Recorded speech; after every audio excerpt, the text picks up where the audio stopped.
terima kasih sudah mengklik video ini. Jangan lupa klik tanda subscribe jika kalian suka. Dan jangan lupa share ke teman-teman kalian. Thank you. Oh iya, video ini dibuat untuk memenuhi ujian akhir semester mata kuliah Filsafat Pendidikan Islam yang diampu oleh Dr. Nasiruddin MSI. Selamat menonton. Oke, assalamualaikum warahmatullahi wabarakatuh.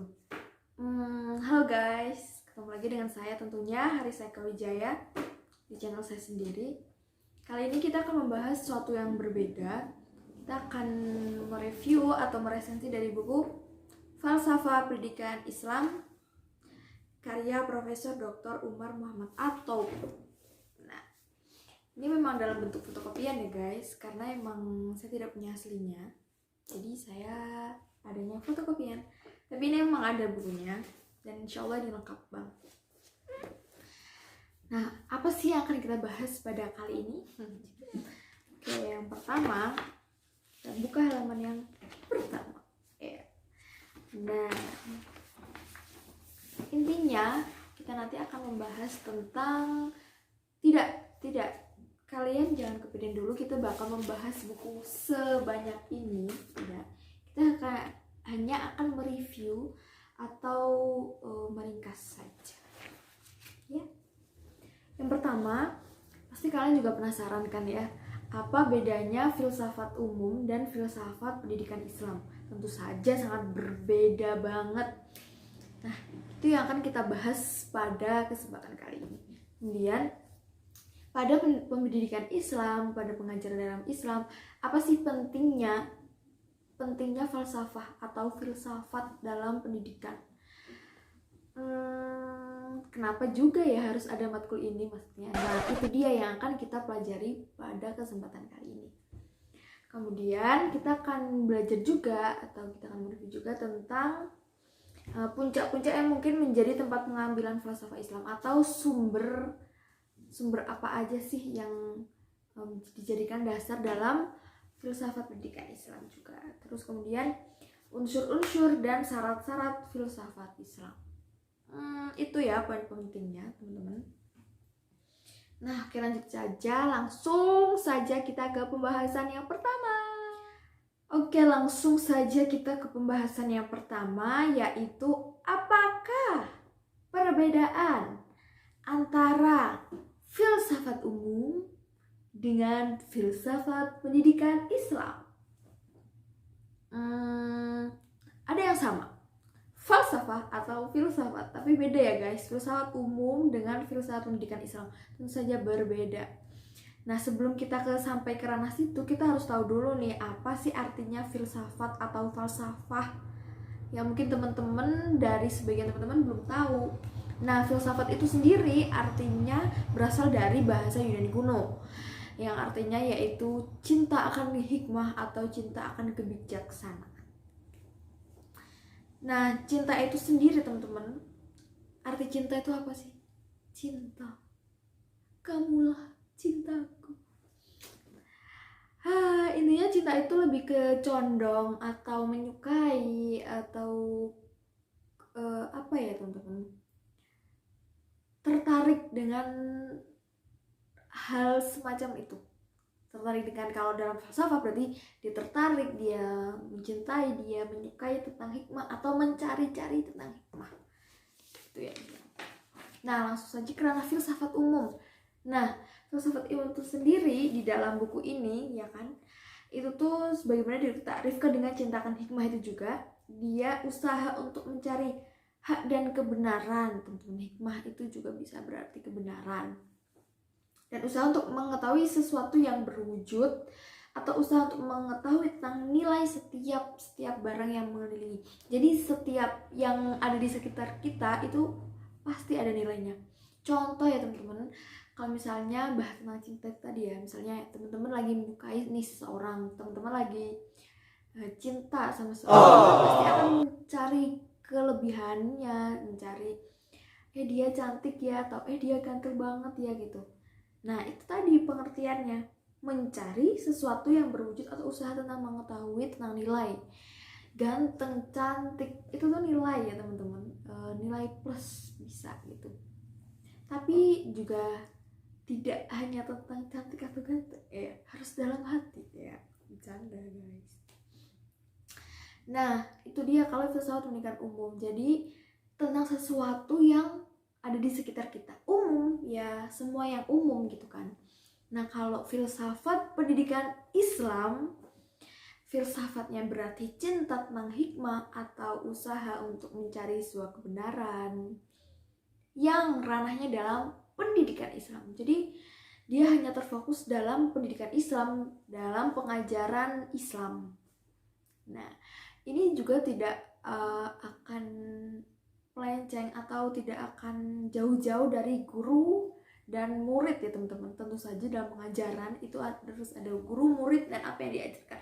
Nah itu dia, ada dua subjek di sini, dan tentu saja mereka masing-masing juga memiliki nilai dan tujuan yang hakiki untuk melakukan sesuatu itu. Nah kita akan belajar tentang itu, kita akan belajar tentang filsafat seorang guru, filsafat seorang murid, dan filsafat pengajaran Islam. Maksudnya nilai-nilai yang ada dalam mereka-mereka itu. Oke guys, lanjut saja ke pembahasan yang kedua. Ini udah dijelaskan dari kalian perbedaannya, umum dan hanya pendidikan Islam saja. Jelaskan. Nah, yang kedua tadi kita akan membahas pentingnya menciptakan falsafah Islam untuk pendidikan dan pengajaran kita. Oke, kita balik lagi ke pembahasan yang kedua, yaitu tentang pentingnya menciptakan filsafah dalam sebuah pendidikan atau pengajaran dalam Islam. Apa ya pentingnya? Apa sih yang mendasari atau apa sih manfaatnya kita belajar ini tuh, apa manfaatnya? Ya, semuanya ada manfaatnya guys, tapi filsafah ini sangat penting banget untuk kita pelajari sebagai calon pendidik. Ya. Nah, yang pertama kita mengutip dulu dari penjelasan Dr. Fauzi Al-Najjar dalam bukunya Falsafah At-Ta'lim fi Daulah Asriyah, yaitu tidak akan tumbuh, berkembang, dan selaras dalam bidang kemajuan selagi hal itu tidak bersandar pada pemikiran falsafah. Wah, bahaya juga ya guys, yang selalu disertai dengan pembaharuan dan daya cipta dalam dunia yang selalu bertarung dengan ilmu dan teknologi. Selagi kita masih bertanya mengapa kita mengajar, bagaimana kita mengajar, selama itu pendidikan akan tetap sangat memerlukan falsafah. Nah, seperti pertanyaan kita tadi guys, mengapa sih kita harus belajar tentang falsafah? Nah itu tadi guys, supaya kita tidak bertanya mengapa sih kita harus mengajar. Please banget ya itu guys. Jadi memang kita harus belajar ini penting banget, supaya kita tidak bertanya mengapa sih kita harus mengajar, mengapa sih kita harus belajar materi filsafah ini gitu. Yang pertama manfaatnya itu, falsafah pendidikan itu dapat menolong perancang-perancang pendidikan, orang-orang yang melaksanakan dalam suatu negara untuk membentuk pemikiran sehat tentang proses pendidikan. Nah, orang-orang sebagai perancang, siapa sih yang merancang pendidikan? Tentu saja kalau misalnya di Indonesia ya Kementerian Pendidikan seperti Pak Nadiem Makarim, perancang pendidikan atau perancang suatu proses pendidikan gitu guys. Kemudian manfaat selanjutnya, banyak guys ternyata manfaatnya guys, kan baru tahu kan. Dari segi lain, falsafah pendidikan dapat membentuk asas yang dapat ditentukan pandangan pengkajian yang umum dan yang khas. Jadi bisa dibedakan lah yang umum dan mana yang khas, mana yang lebih penting, mana yang harus didahulukan, mana yang sebagai prioritas gitu. Contohnya kita mengajar, apa sih yang diprioritaskan dari mengajar? Ataukah nilainya, atau nilai-nilai beda, nilai yang tertulis, nilai rapot, atau nilai yang terkandung di dalamnya. Misalnya ya pengajaran itu sendiri, mencari ilmu itu sendiri, menuntut ilmu itu sendiri gitu ya guys. Kemudian manfaat selanjutnya, falsafah pendidikan dengan pandangan pendidikan yang sebenarnya dianggap sebagian daripadanya dapat menjadi asas yang terbaik untuk penilaian pendidikan dalam arti yang menyeluruh. penilaian pendidikan dalam arti yang menyeluruh. Nah, itu tadi seperti yang sudah saya bilang, bukan hanya tentang nilai, bukan hanya tentang juara 1, peringkat 1, 2, 3, 4, 5, sampai 10, peringkat terakhir. Tapi bukan, nilai secara menyeluruh itu adalah nilai pengajaran itu sendiri, nilai belajar itu sendiri, nilai menuntut ilmu itu sendiri. Dan menuntut ilmu itu wajib ya guys. Jadi nilai yang terkandung ya menuntut ilmu, kewajiban kita sebagai seorang muslim, salah satunya guys. Kemudian manfaat selanjutnya guys, yaitu dapat membimbing mereka di tengah-tengah kancah pertarungan pikiran dan filsafat umum yang menguasai dunia baru, dan di tengah-tengah pandangan pendidikan yang bermacam-macam. Kalau kali ini kita berada di fase yang seperti ini, ilmu itu banyak banget, ilmu yang datang dari teknologi, ilmu yang datang dari agama, ilmu yang datang dari sekitar kita, ilmu praktisi atau ilmu tulis, teori, banyak banget ya guys. Emang kalau kita nggak tahu sebenarnya itu bukan emang nggak ada, tapi karena memang kita belum mencari tahu atau kita memang belum sampai ke ranah situ.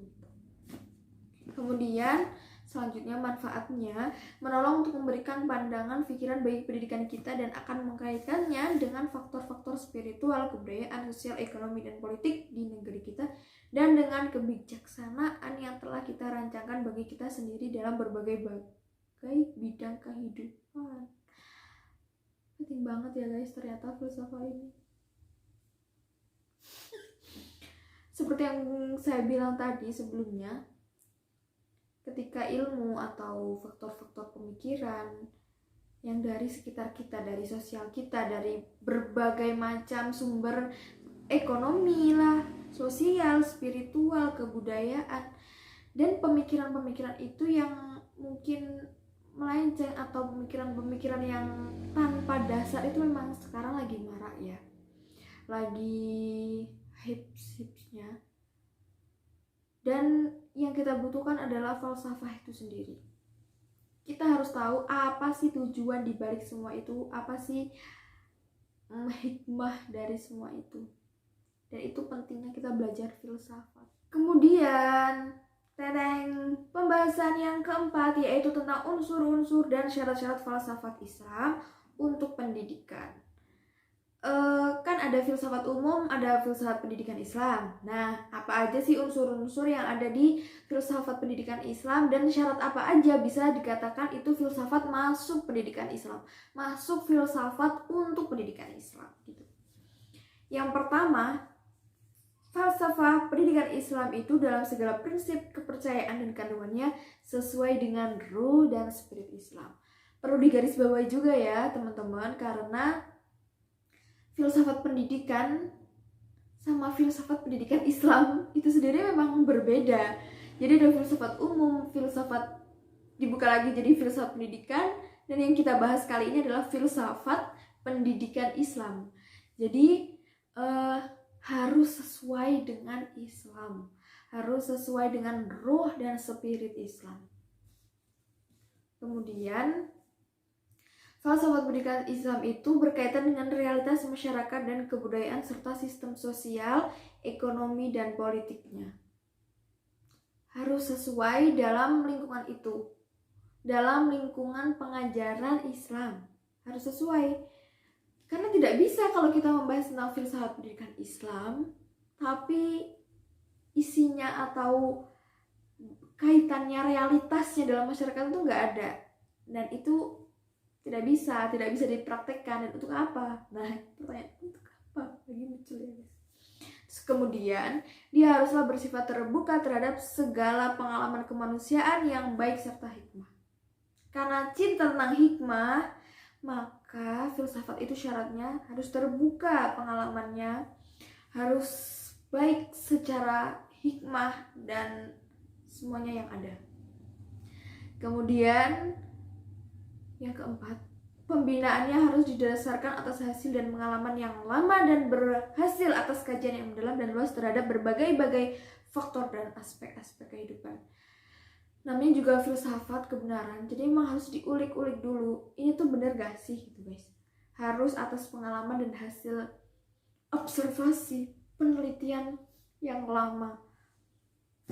Terus kemudian harus bersifat universal, menyeluruh, nggak hanya tentang sisi aspek ini aja gitu guys, harus sesuai dengan faktor spiritual, budaya, sosial, ekonomi di masyarakat tersebut. Kemudian ada harus filsafat Islam harus bebas dari segala pertentangan dan persanggahan dari prinsip-prinsip. Ya harus mutlak, namanya juga mencari suatu kebenaran ya. Jadi kita harus mutlak, itu kemudian tidak ada persaingan. Dan itu tadi mengapa kita harus bersumber pada Al-Quran, karena memang hanya Al-Quran yang tidak ada pertentangan di dalamnya. Bener-bener. Nah itu tadi teman-teman, itu tadi guys, teman-teman semua, manfaat atau pentingnya kita mempelajari filsafat Islam itu sendiri. Video ini sebenarnya buat teman-teman bisa terbuka, maksudnya kayak gini, kenapa sih kita harus belajar filsafat Islam, filsafat pendidikan Islam, kenapa? Nah itu tadi teman-teman, banyak banget kan manfaatnya yang bisa kita ambil. Tentu saja namanya juga filsafat kebenaran. Semua buku ini insya Allah lengkap, insya Allah bisa membuka pikiran teman-teman dalam tentang filsafat pendidikan Islam. Oke, kita udah sampai di penghujung video atau penghujung acara kita pada kesempatan kali ini. Nah, buku ini menurut saya recommended banget buat kita-kita yang dari Fakultas Tarbiyah dan Ilmu Keguruan Mahasiswa untuk belajar tentang falsafah pendidikan Islam atau kiat-kiat dan tujuan yang harus kita bangun ketika kita menjadi seorang guru. Dan kita nggak lagi tuh bertanya mengapa sih kita harus mengajar. Nah enggak guys, jadi di Al-Quran udah jelas dan di buku ini ada, kalian bisa baca sendiri lengkapnya. Ini benar lengkap. Kelebihan buku ini tuh sangat banyak, meluber-luber. Dan kekurangan buku ini tentu saja ada kelebihan, ada kekurangan ya guys. Kekurangan dari buku ini adalah ada beberapa kata-kata yang sulit dipahami, ada kata-kata yang memang kita harus baca, benar-benar dibaca, kemudian kita harus paham. Tapi sebenarnya itu bukan kekurangan dari buku ini guys, tapi kekurangan dari saya sendiri sebagai pembaca yang memang harus lebih banyak belajar lagi, harus lebih banyak membaca lagi supaya paham dengan buku ini gitu. Terima kasih teman-teman sudah menonton video saya sampai detik ini, sampai akhir. Semoga video ini bermanfaat untuk kalian semua yang menonton dan bermanfaat di keseharian kalian, para calon pendidik Indonesia. Saya juga calon pendidik guys, doakan ya. Dan lebih lengkapnya lagi bisa kalian baca di buku ini. Nanti saya taruh link Shopee-nya di sini, link Shopee supaya kalian bisa beli atau langsung ke toko buku, banyak sekali. Wassalamualaikum warahmatullahi wabarakatuh.